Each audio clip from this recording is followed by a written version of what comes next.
ஈரோடு ஆசனூர் காரப்பள்ளம் சோதனைச் சாவடியில் கரும்பு லாரியை மறித்த கரும்புகளை ருசித்த காட்டு யானைகள்.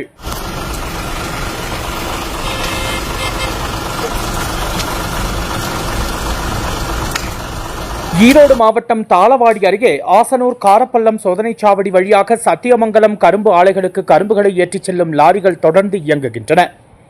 இவ்வாறு செல்லும் லாரிகளிலிருந்து வீசும் கரும்பு வாசனைக்காக காட்டு யானைகள் வனப்பகுதியை விட்டு வெளியேறி லாரிகளை மறித்து கரும்புகளை சுவைத்து வருகின்றன.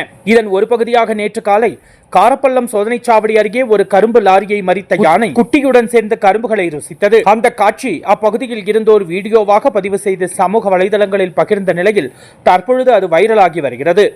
இது தொடர்பாக கருத்து தெரிவித்த உள்ளூர் மக்கள், கரும்புகளை ஏற்றிச் செல்லும் லாரிகள் தார்பாய் மூடிக்கொண்டு வந்தால் இத்தகைய சம்பவங்களை தவிர்க்கலாம் என்று தெரிவித்தனர்.